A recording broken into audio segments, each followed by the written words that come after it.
They won't tell you this, but most people who crave power never start out powerful. They start out overlooked, invisible in the room, dismissed by louder voices, ignored by people they thought mattered. That's where it begins, not in strength, but in rejection, not in arrogance, but in a quiet humiliation. And this is the first crack where dark confidence is born. Not the fake smile confidence they sell you in self-help books, but the kind you forge in silence.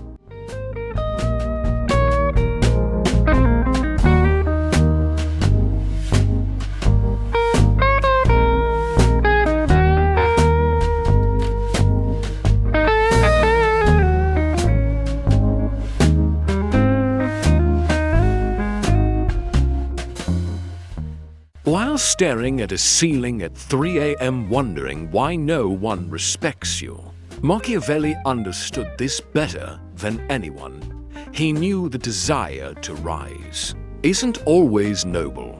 Sometimes it's personal. Sometimes you want to win not because you love the game, but because you want to prove that you were never small. This is the kind of confidence that grows in shadows. It doesn't beg to be liked. It learns how people work. It memorizes every insult and turns it into fuel. It stops asking for permission. It stops needing applause, and instead, it starts preparing. Machiavelli wasn't a villain. He was a mirror. He didn't create power games. He simply exposed the ones already happening behind closed doors. He watched the kings and popes pretend to be moral while assassinating rivals. He saw kindness used as camouflage and loyalty used as bait. He realized that to truly understand power, you had to stop judging it. You had to watch it like a scientist watches a predator. And this is where psychology becomes your weapon. Machiavelli believed people are predictable. They want safety, they want status, they want to feel important. And if you give them the illusion of those things, they will follow you, even if they secretly hate you. Even if they suspect you're manipulating them, they will stay. Because the world is full of people more afraid of instability than they are of lies. So Machiavellian confidence is not about being loud. It's about being calm when everyone else is panicking. It's about saying less and watching more. It's the art of pretending to be weak while gathering strength. It's the cold patience of someone who knows their moment will come. Because when you know how people think, you don't need to force control. You can make them hand it to you and thank you for it. Machiavelli wasn't a villain. He was a mirror. He didn't create power games. He simply exposed the ones already happening behind closed doors. He watched the kings and popes pretend to be moral while assassinating rivals. He saw kindness used as camouflage and loyalty used as bait.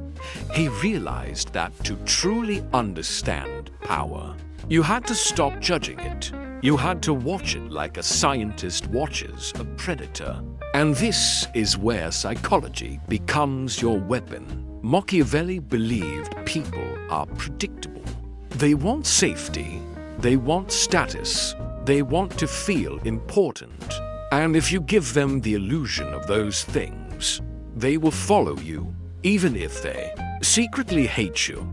Even if they suspect you're manipulating them, they will stay. Because the world is full of people more afraid of instability than they are of lies. So Machiavellian confidence is not about being loud. It's about being calm when everyone else is panicking. It's about saying less and watching more. It's the art of pretending to be weak while gathering strength. It's the cold patience of someone who knows their moment will come.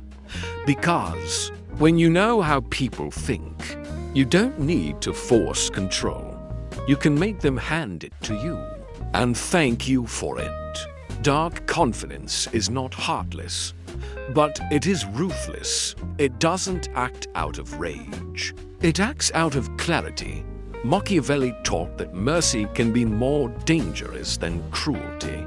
Because people don't fear mercy, but they remember calculated punishment. Not chaos, not random violence, but carefully chosen moments that send a message. It's not about being feared for the sake of fear. It's about establishing consequence, so that your silence carries weight, so that your boundaries become law. Because without consequence, power dissolves. People test the limits of every leader, every partner, every friend, and if they find those limits flexible, they push. Until you're just another nice person everyone ignores. Machiavellian confidence is not about yelling or dominating. It's about precision. It's knowing when to disappear and when to strike. It's never wasting energy on proving your strength. You demonstrate it once, at the right time. And after that, people never forget. Because when power is quiet and deliberate, it becomes unshakable. This is the part most people can't handle.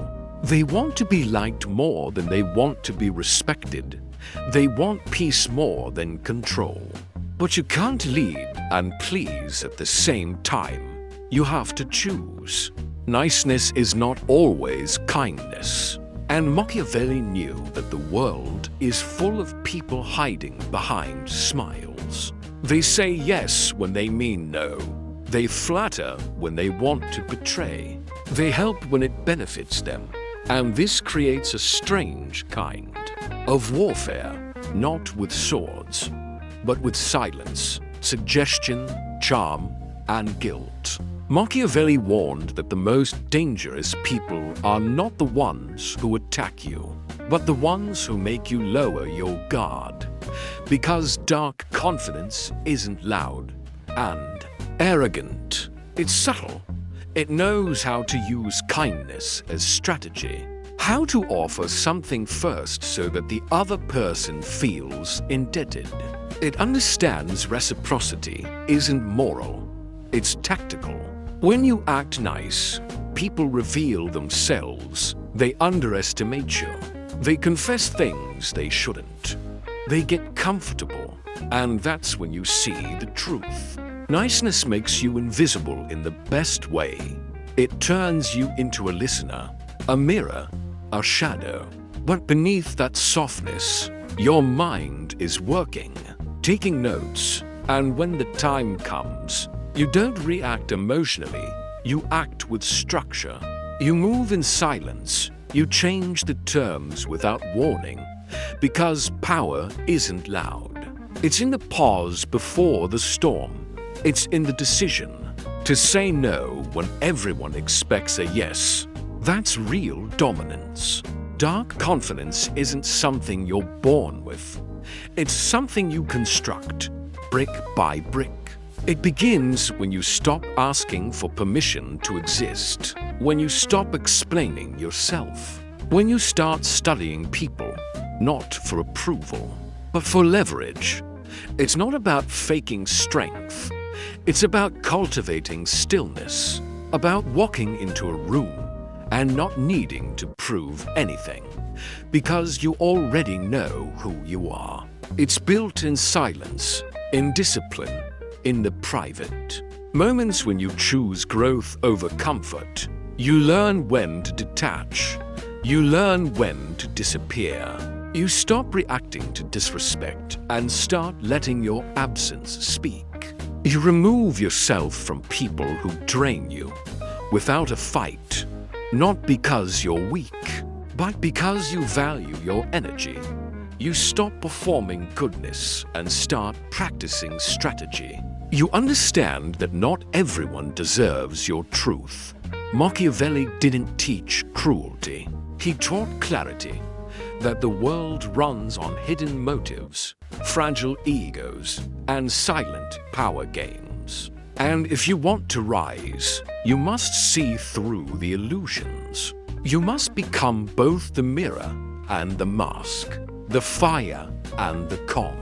The one who can be underestimated until it's too late. That is dark confidence, not loud, not obvious, not desperate, but deliberate, dangerous, and completely free. The most powerful move isn't always action. Sometimes it's restraint. Machiavelli understood that silence makes people nervous. They fill it with their own fears, their own assumptions, their own guilt, and that is power. When you don't react, you control the frame. You make others reveal themselves. Every outburst, every complaint, every lie, it exposes them, not you. You don't interrupt, you observe. You let them dig their own holes, because dark confidence isn't about being the loudest voice. It's about being the last one standing. But when the time to strike comes, you don't hesitate, you don't warn, you don't announce, you act precisely and without emotion. You change the rules, end the conversation, walk away from the deal. And you do it so cleanly, so quietly, that by the time they realize what happened, it's already done. This is how Machiavellian power works. It lets the opponent believe they're in control. It lets them talk, laugh, manipulate, until their advantage becomes their downfall. Because you weren't reacting, you were watching, you were waiting, and when the right moment came, you didn't flinch. This is what makes dark confidence dangerous. It doesn't need to prove itself. It only needs one moment to change everything. Most people think power is about control, money, status, dominance. But real power begins as a decision inside you. The decision that you will no longer betray yourself just to be accepted.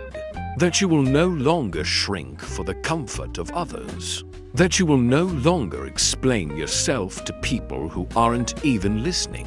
This internal shift is what Machiavelli hinted at, a kind of sovereign clarity. You stop playing the game to win approval.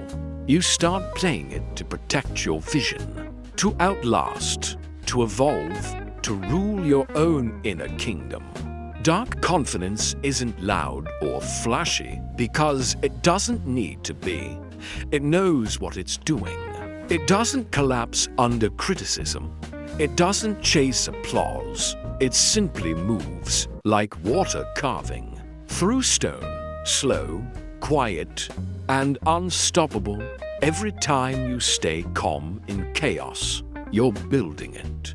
Every time you say no when your body says yes, but your intuition says no, you're strengthening it. Every time you walk away from fake love, fake loyalty, fake support, you are stepping deeper into it.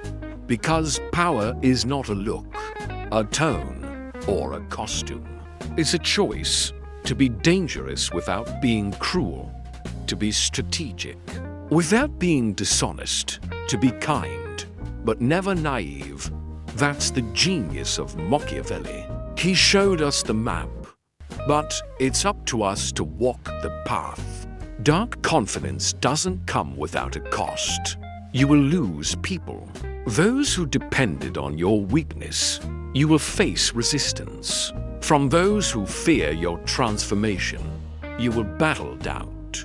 The voice inside that wants comfort more than greatness. But this is the toll of stepping into your power. And Machiavelli knew, the higher you rise, the more alone you become. Not because you're broken, but because you're rare. Most people don't want to face the truth. They want safety, predictability, illusion, but you want freedom, and freedom demands sacrifice. You will have to walk away from old versions of yourself, from people who loved you only when you were easy to control. You'll grieve the life you outgrow, but what you gain is unshakable. The ability to think clearly under pressure, to see through manipulation, to trust your own instincts over public opinion, to speak without trembling, and stay silent without guilt. Dark confidence isn't about becoming cold. It's about becoming clear. And once you taste that clarity, you can never go back. You stop chasing power because you realize you are power, built slowly, carved by pain, refined by solitude, feared by many, understood by few, and completely, unapologetically yours. You don't need an audience to become powerful.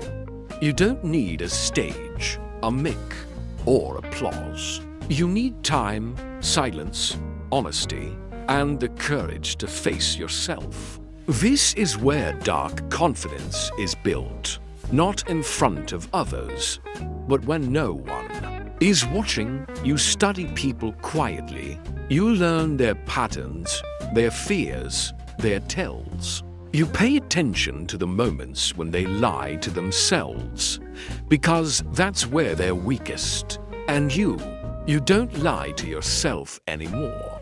You name your desires without shame. You admit your flaws without self-hate. You don't pretend to be nice when you're angry. You don't pretend to be okay when you're broken. You use everything, every betrayal, every rejection, every failure as fuel. You rebuild yourself in layers, and each time you fall, you rise harder, colder, smarter. This quiet rebuilding is what separates the powerful from the loud. Anyone can shout. Anyone can fake confidence for a moment. But only a few can remain composed when everything is falling apart. That's what makes you different. That's what Machiavelli respected. Those who ruled themselves before they ruled anything else. Because once you master yourself, the world can no longer manipulate you. You become the storm they didn't see coming, the shadow they can't predict, and the force they can't control. This is the final truth Machiavelli buried between his lines. You don't need permission to become powerful. You don't need someone to crown you king. Because dark confidence is self-anointed. It's built on the quiet realization that no one is coming to save you, that no one will hand you the life you deserve. You will have to take it, not through cruelty, but through clarity, not through violence, but through vision. You'll stop trying to prove yourself. You'll stop waiting to be understood. You'll stop making yourself smaller so others feel safe. And you'll start living like someone who already knows who they are. This is what makes you dangerous. Not aggression, but calmness. Not rage, but restraint. Not the need to dominate others, but the refusal to be dominated by fear. You become a weapon wrapped in patience. A mind that doesn't flinch. A soul that doesn't beg. That's Machiavelli's true psychology of power. Not to destroy others, but to become so internally, aligned that no one can destroy you. You are no longer driven by the hunger for approval. You're driven by purpose, by a mission bigger than comfort. And every room you enter, you carry that presence with you. Not to intimidate, but to anchor. Not to manipulate, but to lead. Not to boast, but to build. Because in the end, power isn't about ruling the world. It's about ruling yourself so completely that the world has no choice but to adjust.